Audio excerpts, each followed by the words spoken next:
Hello, this is John, and today I'm going to show you how to add a windscreen to your camcorder.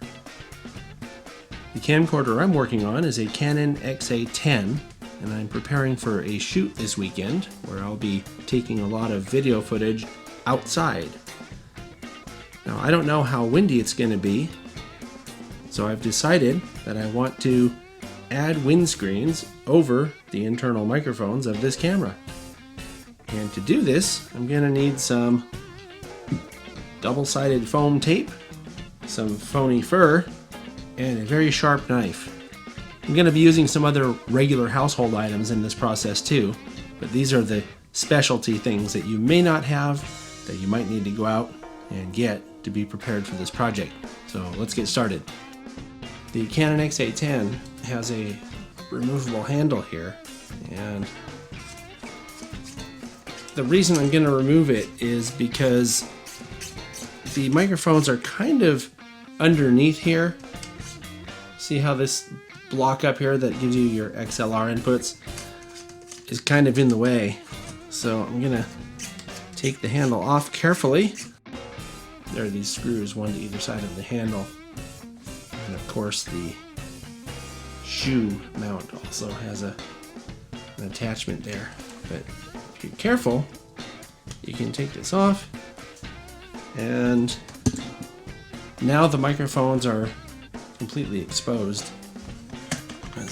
Might as well get the... Okay. My plan is to put a piece of double-sided tape around each microphone and then cut out the fur pieces to stick on the tape. Okay, the first thing I'm going to do is put a piece of painter's tape over each microphone. This might seem a little strange, but it'll make sense when I show you what I'm doing with the painter's tape. I'm going to push the painter's tape down with my fingernails to get the outline transferred into the surface of the tape here. And then I'm going to go with my pencil. This way I'll have a nice clear outline of each microphone. Because you can see they're not just rectangles. There's actually a little cutout right here to accommodate the space for the shoe. This paper that I've taped down on the cutting board is a mailing label with the non-sticky side up. And I'm going to put my traced out microphone impressions on it,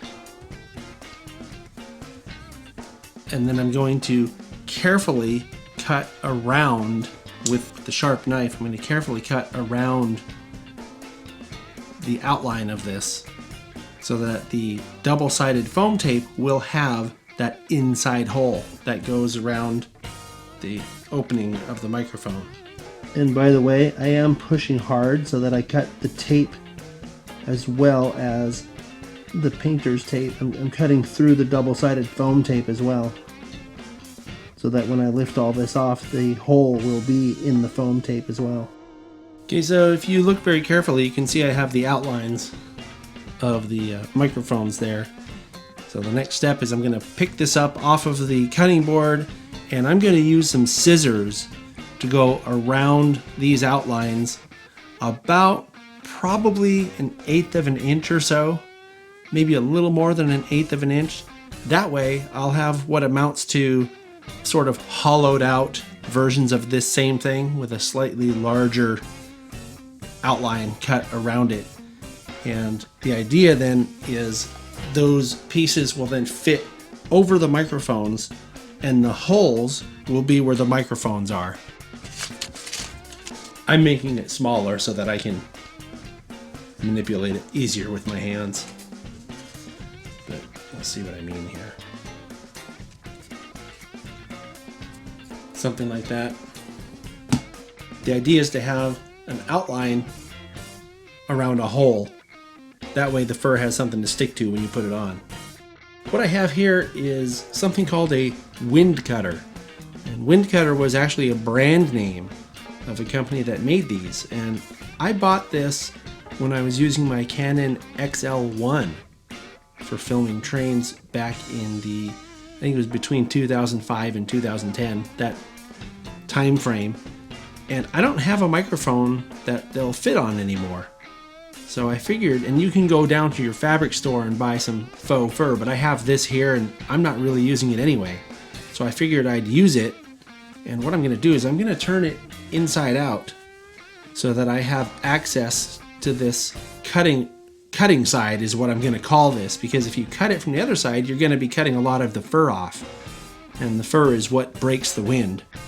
Alright, so I put something as solid as I can behind it, and something really important to mention here is that I'm not cutting the hole out. That would totally negate the purpose of what we're doing. I want this hole to be covered with fur. The only reason why it's cut out on the double-sided tape is so that it doesn't cover up the microphone. Because it would be a lot easier to just cover up the whole microphone with foam tape and then stick a piece of fur on top of it. But it would negate the purpose, because then you'd have the microphone covered up by your tape, and that's not what you want. You want it surrounded by tape and then covered by fur. If your Halloween costume shops are open, or if you have access to inexpensive costume disguise mustaches or beards, you could use that material too, because it's essentially the same thing.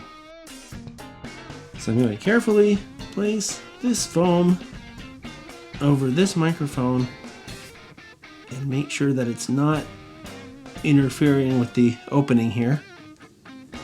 Should be fine. I'm also making sure that it doesn't interfere with the focus ring. And then same on this side. So something like this should work.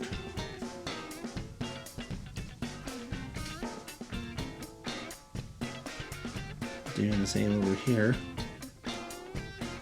And you can see this isn't perfect, but it does leave most of the microphone exposed, so that when I put the fur over it like this, the only thing that's going to be going through this is the sound.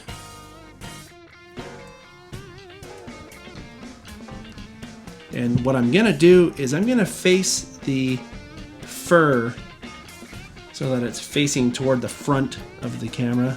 So that's where the noise from the wind is most likely to enter from. Noise that we're trying to prevent.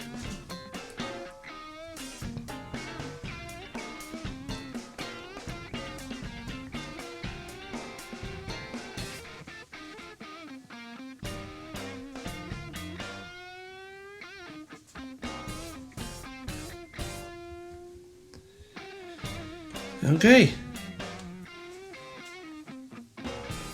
And there's what it looks like from the front. I made a little face for it. It's happy. Now, I don't know if this is hair or eyebrows, but I do know when I was at a restaurant one time, I had I had the camera up on the table like that, and the waitress made a joke about it having a mustache or something like that, which was pretty funny. She got a good tip because she had a sense of humor. Now that I got my windscreen on, I can reassemble everything. Tighten it all back down, and this camera is now ready for action. And these windscreens will probably give you some pretty good noise protection, probably up to about 20 miles an hour, maybe 30 miles an hour of wind. So the point though is that it's a lot better than not having them at all. The total cost for this project, for me in this case, was $0 because I had all the materials on hand. But you can buy a roll of double-sided foam tape for less than $5. And if you use my idea of using a costume, mustache, or beard, you can get those at your costume stores, especially right after Halloween, probably for under $5 or $10 as well. So the total cost is easily under $10 if you get everything on sale. If you find my content interesting or helpful or entertaining in any way, please consider subscribing and hitting the thumbs up button. If you think there are other people you know that would benefit from this information, please share it on your social media channels as well. Thanks for watching and make it a great day.